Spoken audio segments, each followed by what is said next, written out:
making me blush. Thank you, Eric, for that extraordinary introduction and for your many years of leadership in the reform movement. And even though it is a few hours early, I'd like to wish all of you Shabbat Shalom.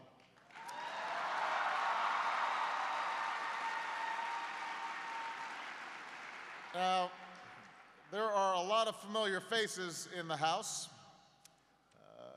David Saperstein, Alan Solo, Rick Jacobs, Howard Kaur. I want to welcome Israel's Deputy Prime Minister and Defense Minister Ehud Barak.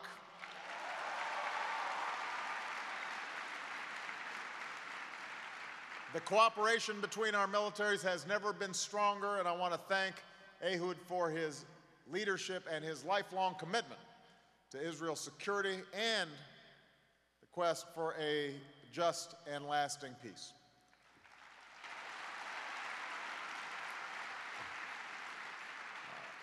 I also want to recognize Israeli Ambassador Michael Oren, who's with us here today.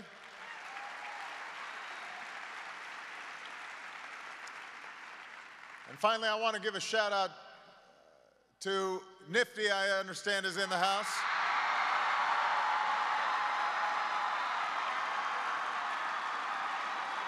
Young people are going to lead the way, and they're leading the way.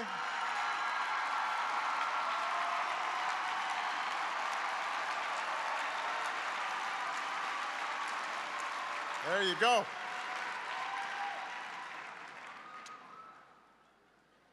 I'm fired up just listening to them.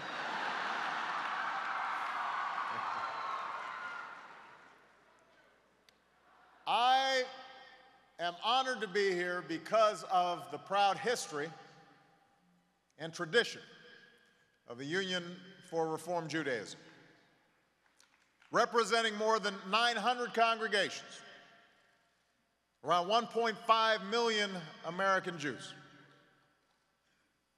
I want to congratulate all of you on the golden anniversary of the Religious Action Center.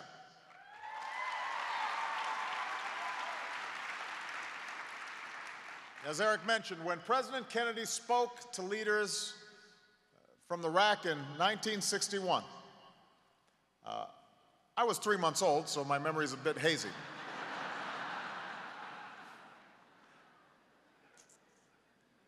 But I am very familiar with the work that you've done ever since. And so is the rest of America.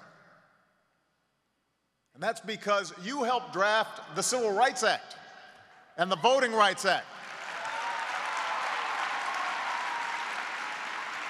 You helped liberate Soviet Jews. You have made a difference on so many of the defining issues of the last half century. And without these efforts, I probably wouldn't be standing here today. So thank you. Thank you.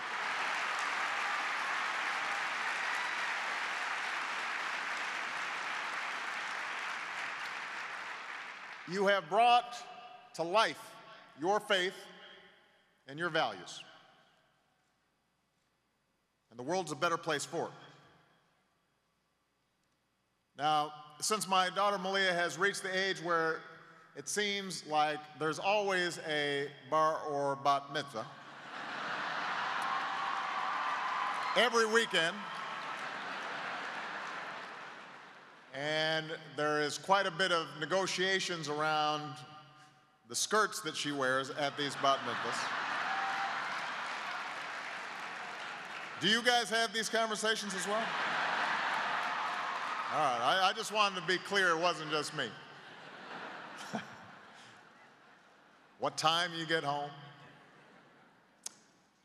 As a consequence, she's become the family expert on Jewish tradition. And if there's one thing I've learned from her, it's that it never hurts to begin a speech by discussing the Torah portion. It doesn't hurt.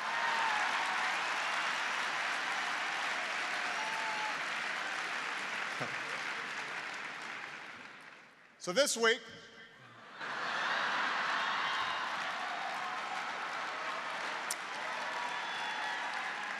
congregations around the world will retell the story of Joseph.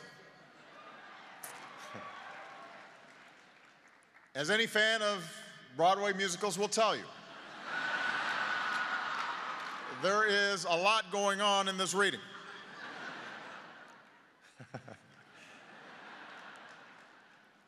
But many scholars have focused on a single word that Joseph uses when he replies to his father Jacob.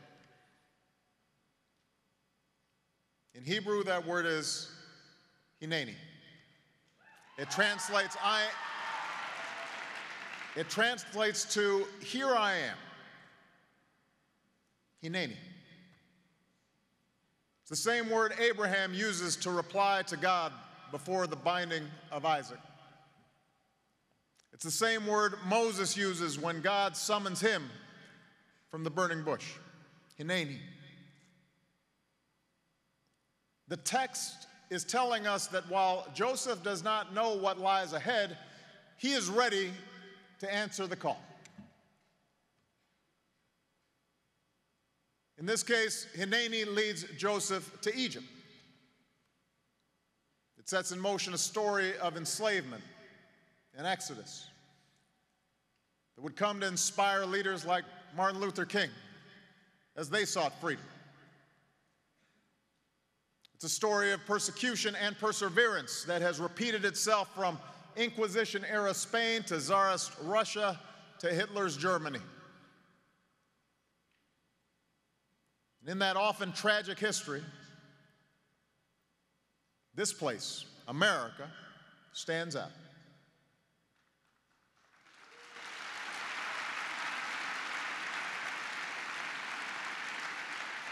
Now, we can't whitewash the past. Like so many ethnic groups, Jews faced prejudice and sometimes violence as they sought their piece of the American dream.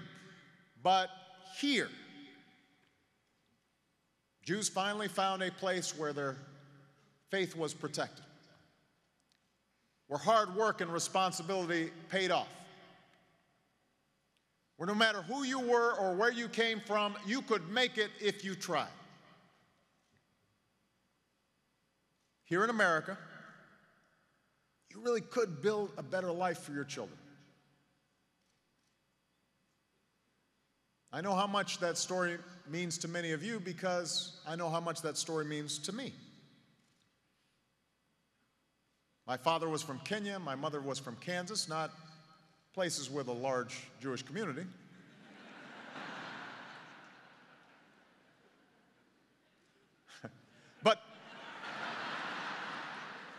But when my Jewish friends tell me about their ancestors, I feel a connection. I know what it's like to think, only in America is my story even possible. Now,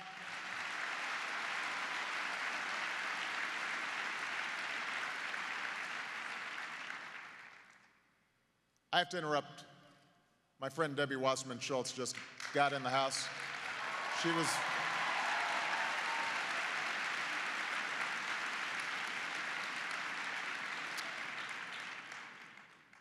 Now, the Jewish community has always understood that the dream we share is about more than just doing well for yourself.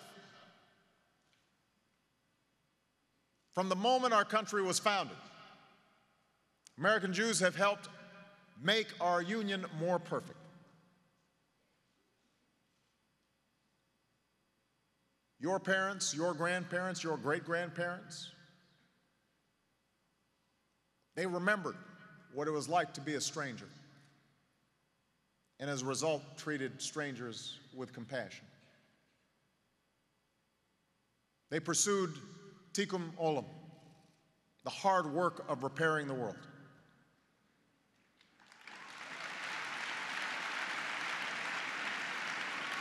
They fought bigotry because they had experienced bigotry. They fought for freedom of religion because they understood what it meant to be persecuted for your religious beliefs. Our country is a better place because they did. The same values that bring you here today led Justice Brandeis to fight for an America that protects the least of these. Those same values led Jewish leaders to found Rock 50 years ago. They led Abraham Joshua Heschel to pray with his feet and march with Dr. King.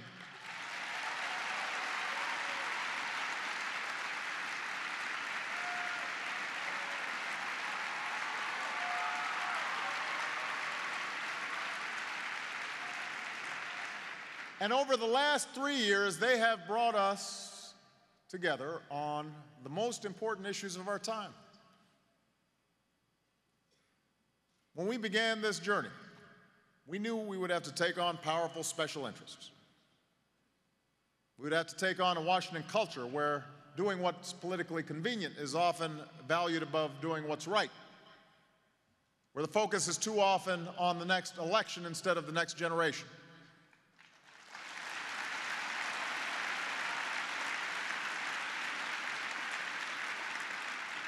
And so time and time again, we've been reminded that change is never easy. And a number of the rabbis who are here today, when I see them, they've been saying a prayer. They notice my hair's grayer.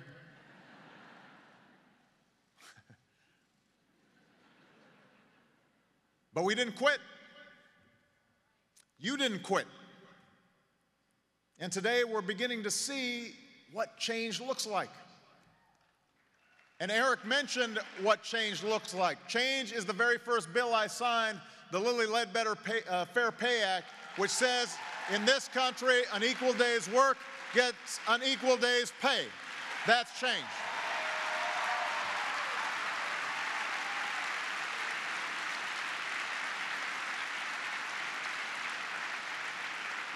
Change is finally doing something about our addiction to oil and raising fuel efficiency standards for the first time in 30 years. That's good for our economy. It's good for our national security. And it's good for our environment. Change is confirming 2 Supreme Court justices who will defend our rights, including our First Amendment rights surrounding religion. Happen to be 2 women, by the way. That's also a good thing.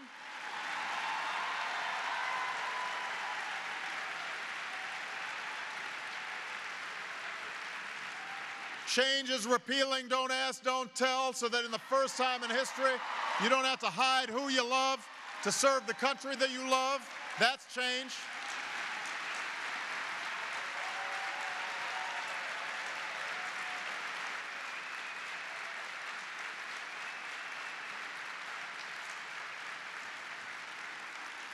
Change is working with the Reform Movement and other faith-based groups to reform the federal faith-based initiatives, improving the way we partner with organizations that serve people in need.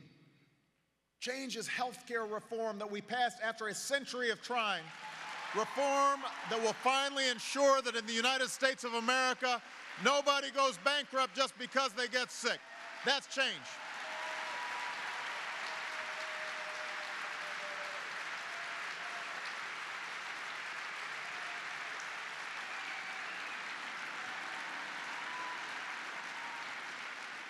Change is the 2.5 million young people, maybe some of those nifty folks who have health insurance on their parents' plans because of the Affordable Care Act. That's change. It's making family planning more accessible to millions of Americans. It's insurance companies not being able to charge you more just because you're a woman or deny you coverage if you had breast cancer.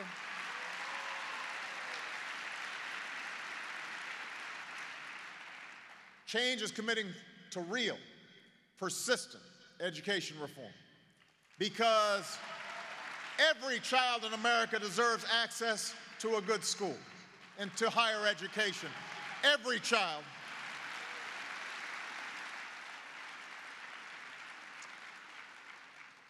And change is keeping one of the first promises I made in 2008. After nearly 9 years, our war in Iraq is ending this month, and our troops are coming home.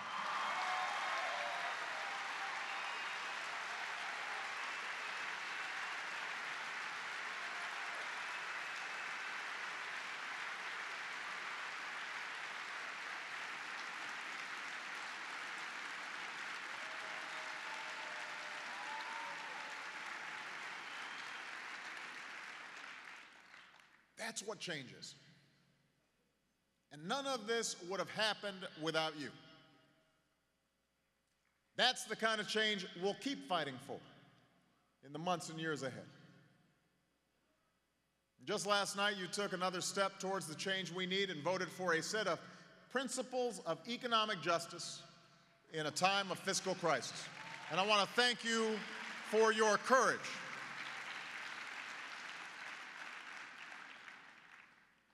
That statement could not have come at a more important time. For as you put it, we're at a crossroads in American history. Now, last Tuesday, I gave a speech in Osawatomie, Kansas, where I described that crossroads.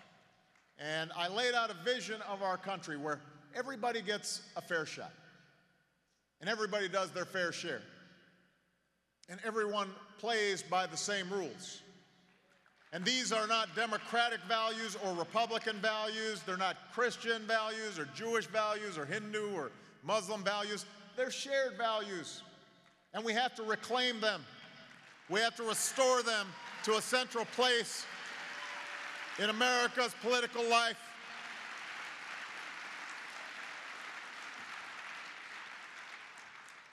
I said it last week, I'll say it again. This is not just a political debate. There's a moral debate. There's an ethical debate. It's a values debate. It's the defining issue of our time. It is a make or break moment for the middle class and for all those who are fighting to get into the middle class. And for those of us who remember parents or grandparents or great-grandparents who had to fight to get in the middle class, but they understood that the American dream was available to them because we were all in it together. That's what this is about. And last night, you reaffirmed the moral dimension of this debate.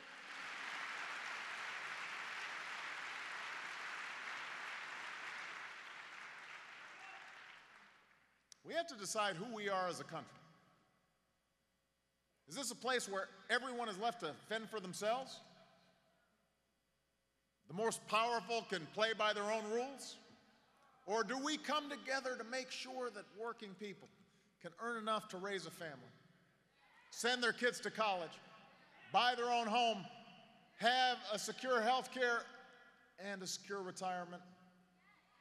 That is the story that almost all of us here share in one way or another. This is a room full of folks who come from immigrants and remember what it was like to scratch and claw and work. You haven't forgotten. You know what it's like to see those in your own family struggle? Well, we have to apply those same values to the American family. We're not a country that says you're on your own. When we see neighbors who can't find work or pay for college or get the health care they need, we answer the call. We say, here I am, and we will do our part.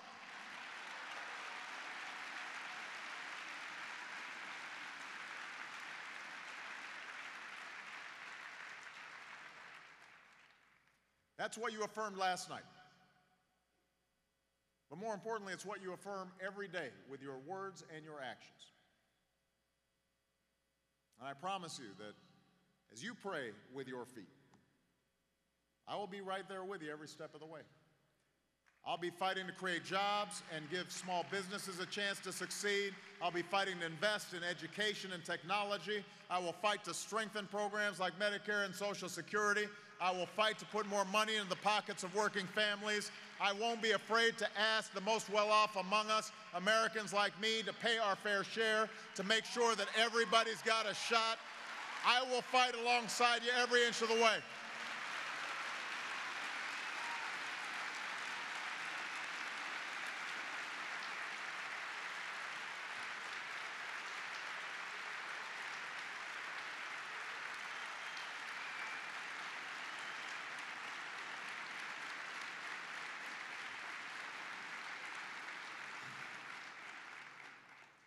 And as all of you know, standing up for our values at home is only part of our work.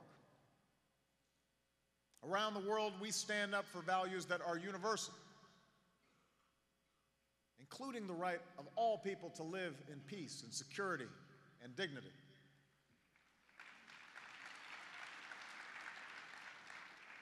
That's why we've worked on the international stage to promote the rights of women,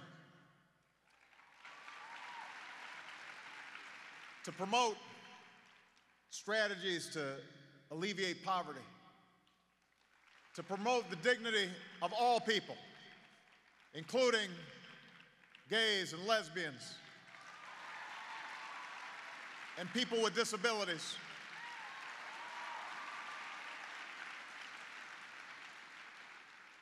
to promote human rights and democracy. And that's why, as president, I have never wavered in pursuit of a just and lasting peace, 2 states for 2 peoples, an independent Palestine alongside a secure Jewish state of Israel. I have not wavered and will not waver. That is our shared vision.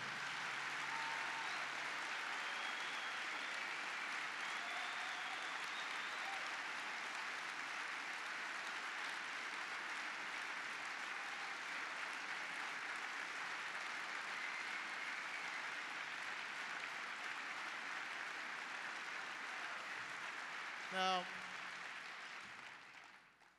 I know that many of you share my frustrations sometimes in terms of the state of the peace process. There's so much work to do. But here's what I know. There's no question about how lasting peace will be achieved. Peace can't be imposed from the outside. Ultimately, it is the Israelis and the Palestinians who must reach agreement on the issues that divide them. And the fact that peace is hard can't deter us from trying. Because now more than ever, it's clear that a just and lasting peace is in the long-term interests of Israel. It is in the long-term interests of the Palestinian people. It is in the interest of the region. It is the interest of the United States, and it is in the interest of the world. And I'm not going to stop in pursuit of that vision. It is the right thing to do. Now, that vision begins with a strong and secure state of Israel.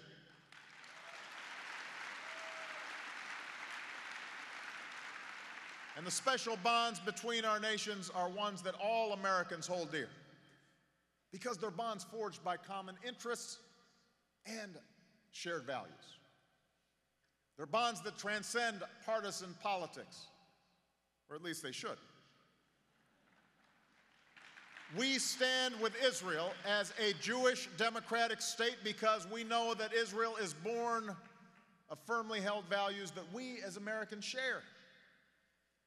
A culture committed to justice, a land that welcomes the weary, a people devoted to tikkun olam. So America's commitment and my commitment to Israel and Israel's security is unshakable. It is unshakable.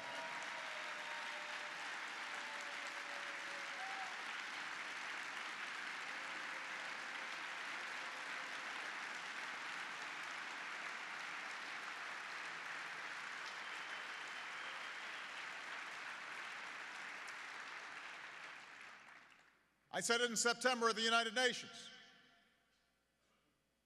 I said it when I stood amid the homes in Store Oak that had been struck by missiles. No nation can tolerate terror.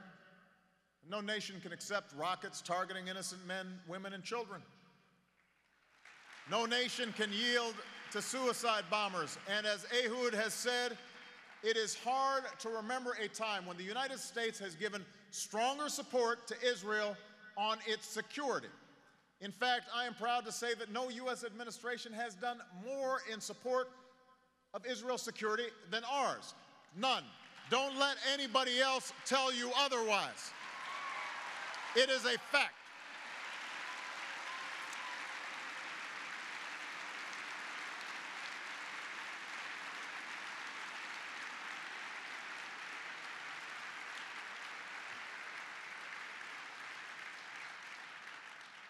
I'm proud that even in these difficult times, we fought for and secured the most funding for Israel in history. I'm proud that we've helped Israel develop a missile defense system that's already protecting civilians from rocket attacks. Another grave concern and a threat to the security of Israel, the United States, and the world is Iran's nuclear program. And that's why our policy has been absolutely clear. We are determined to prevent Iran from acquiring nuclear weapons. And that's why we've worked painstakingly from the moment I took office with allies and partners, and we have imposed the most comprehensive, the hardest hitting sanctions that the Iranian regime has ever faced. We haven't just talked about it, we have done it. And we're going to keep up the pressure. And that's why, rest assured, we will take no options off the table. We have been clear. We're going to keep standing with our Israeli friends and allies, just as we've been doing when they've needed us most. In September, when a mob threatened the Israeli embassy in Cairo, we worked to ensure that the men and women working there were able to get out safely. Last year, when raging fires threatened Haifa, we dispatched firefighting planes to help put out the blaze. On my watch, the United States of America has led the way from Durban to the United Nations against attempts to use international forums to delegitimize Israel. And we will continue to do so.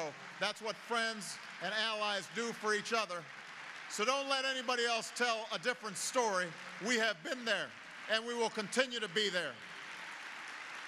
Those are the facts.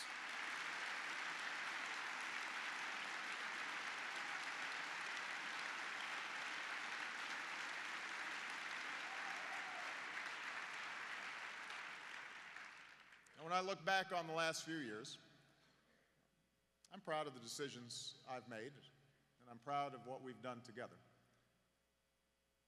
But today isn't about resting on our laurels. As your tradition teaches, we're not obligated to finish the work, but neither are we free to desist from it.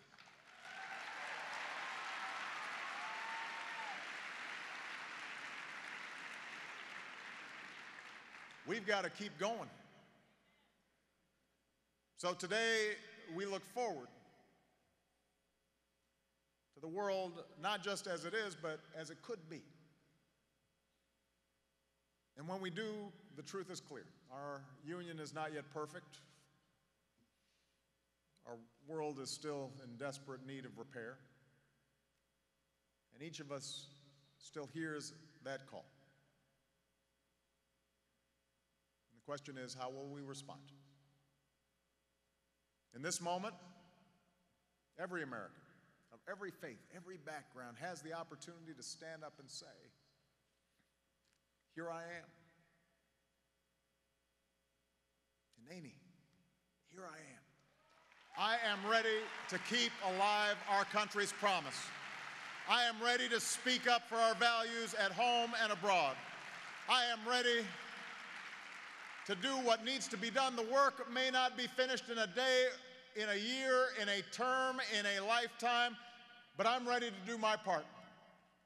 And I believe that with tradition as our guide, we will seize that opportunity. And in the face of daunting odds, we will make the choices that are hard but are right. That's how we've overcome tougher times before. That's how we will overcome the challenges that we face today. And together we will rewrite the next chapter in America's story and prove that our best days are still to come. Thank you. God bless you. God bless the United States of America.